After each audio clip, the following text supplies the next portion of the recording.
ఇంకొక సంఘము కట్టాలి, రక్షణ పొందాలి. చాలా మందికి అది పలానా పెనుగొండండి, అక్కడి నుంచి నేను ఇక్కడికి వచ్చేసాను, 3 పిల్లలు, అయితే పిల్లలు చదువుకుంటామన్నారు. కానీ నశించిపోతున్నటువంటి వారు చాలా మంది, ఎక్కువ మంది ఉన్నారు.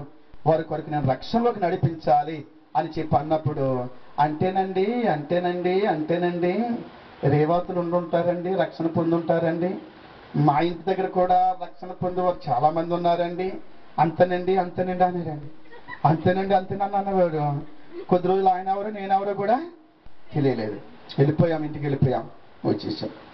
హలవారు మండలం పాస్టర్ ప్రెసిడెంట్గా దేవుడు నన్ను 2007వ సంవత్సరంలో ఎంపిక చేసుకున్నాడు. దేవునికి స్తోత్రం చెప్పండి.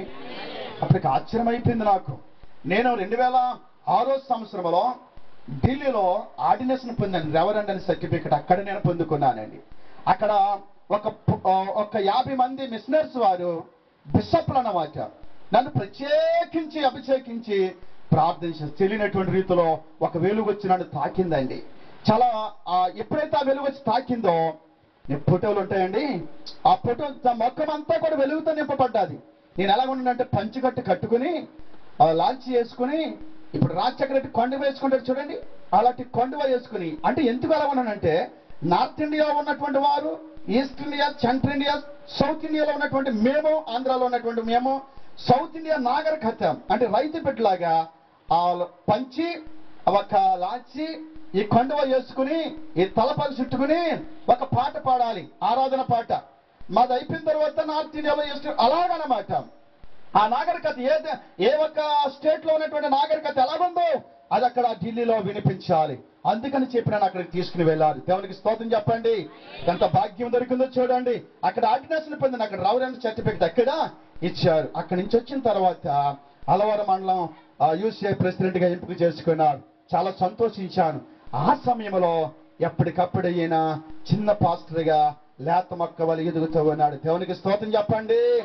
వాళ్ళ కుమారుడికి స్వస్థత రావటం, ఈయనేమో ఆ డొక్కు సైకిల్ వదిలేయటం, ఆ డొక్కు టంకి పెట్టి వదిలేయటం, మళ్ళీ అక్కడ ప్యాకెట్లన్నీ వదిలేయటం.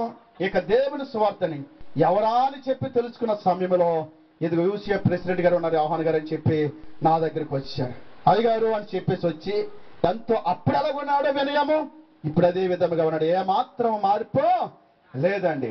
బాబా బైబిల్ తే, ఆ బైబిల్ చదువు, గట్టిగా చదువు, కాల్చడానికి చదువు, ఇది ఆదివారం వాక్యం చెప్పాలి, ఈ వచనం తీసుకుని వ్యాఖ్యానం చేయాలని కొన్ని విషయాలు నేర్చుకునటం వలన ఆయన మొదటిగా చెప్పాడు, ఆయన నా ఆత్మీయ తండ్రి, నేను ఆయన దగ్గరికి అనేకమైన విషయాలు నేర్చుకున్నాను అని చెప్పి దేవునికి స్తోత్రం చెప్పండి. హల్లెలూయా హల్లెలూయా. ఎలాంటి సహవాసము చేస్తావో ఆ సహవాస జ్ఞానులతో సహవాసం చేస్తే జ్ఞాన లక్షణాలు అబ్బుతా ఉంటావి. ప్రియరా, తెంగర్తో సహవాసం చేస్తే తెంగర లక్షణాలు అన్ని అబ్బుతా ఉంటావి.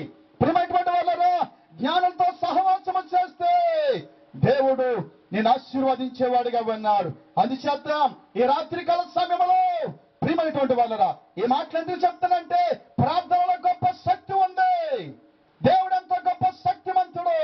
దాగోగు దేవత గుడి విగ్రహము ఏ విధముగా కూల్చివేయబడిందో, ఇశ్రాయేలు ప్రజల మందసములో కొరకు ఏ విధముగా ప్రార్థన చేస్తే ఆ మందసము వారి దగ్గర నుంచి విడిపింపబడ్డాదో, దేవుడు మరలా మందసము వారి దగ్గరికి వచ్చిన తర్వాత ఎంత గొప్ప విజయము చూశారో. ఈ రాత్రి దేవుని ఒక వాక్యం అనే మందసము నీ హృదయములో ఉంటే, ఇప్పుడు ఇదనాల మందసం అంటే ప్రియరా, మరి ఇక్కడ తుమ్మకర్త కదా మీకు ఎదురుగా కనపట్లేదు, లేకపోతే బంగారు గిన్నె మన్నా గిన్నెని ఎందుకనగా కనపట్లేదు, కానీ దేవుని మందసం అంటే దేవుని ఒక వాక్యమే. గాడ్, దేవుని ఒక వాక్యమే. ఆది వాక్యముడిన వాక్యమే దేవుడై ఉన్నాడు. ఆ వాక్యమైనట్టు దేవుడు అంటే ఆ మందసము నీ ఇంట్లో ఉంటే, నీ హృదయంలో ఉంటే, నీతో ఉంటే ఎల్లప్పుడూ కూడా జయమే.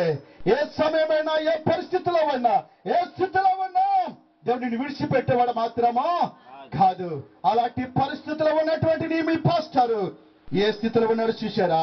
మళ్ళా మందిరం కట్టిన తర్వాత మరొక గెటప్ ఇచ్చేస్తాడు దేవుడు. దేవునికి స్తోత్రం చెప్పండి. హల్లెలూయా. పక్క చేస్తాడు, షూ వేస్తాడు, కాళ్ళు తిరుగుతాడు. దేవునికి స్తోత్రం చెప్పండి. ఆశ్చర్యకరుడు దేవుడు. ప్రియరా, మరి ఆ సమయంలో ఆ పాత్రను కొనుక్కుంటూ అమ్ముకున్నటువంటి ఒక జాకోబు మరి దినాన్న ఆ పనులన్నీ వదిలేసి పనులు లేకపోయినా కానీ వారి కుటుంబం పోషింపబడుతుందంటే సంఘంలో ఏదో వచ్చేస్తుందని కాదు కానీ ఆశ్చర్యకరుడు దేవుడు పోషిస్తాడు. ఆకాశ పక్షుల విత్తము కోయము కానీ దేవుడు వాటిని పోషిస్తూ ఉన్నాడు. నీ దేవుడు కూడా పోషిస్తాడు. మందసము నీ చేతిలో ఉండాలి. దేవుడు ఒక వాక్యమైన మందసము నీతో ఉంటే దేవుడు నిన్ను ఆశీర్వదిస్తాడు. నిన్ను అత్యధికమైనటువంటి దీవులతో నింపుతాడు. దేవునికి ఇచ్చినప్పుడు, దేవుని సన్నిధిలో ఖర్చు పెట్టినప్పుడు దేవుడు విడిచిపెట్టేవాడు మాత్రమో కాదు. ఆ యాకోబును నమ్ముకున్నటువంటి దేవుడు కూడా మన దేవుడే, మన దేవుడు కూడా మనందరి దేవుడే. ఆయన యేసుక్రీస్తు ప్రభువు. ఆ వాక్యం అనే మందసము మనందరి ఒంటిలో ఉండాలి, అందరి హృదయంలో ఉండాలి. దేవునికి స్తోత్రం చెప్పండి. అందుకనే సమయమును పోనవకూడదు, సమయమును సద్వినియోగం చేసుకోవాలి.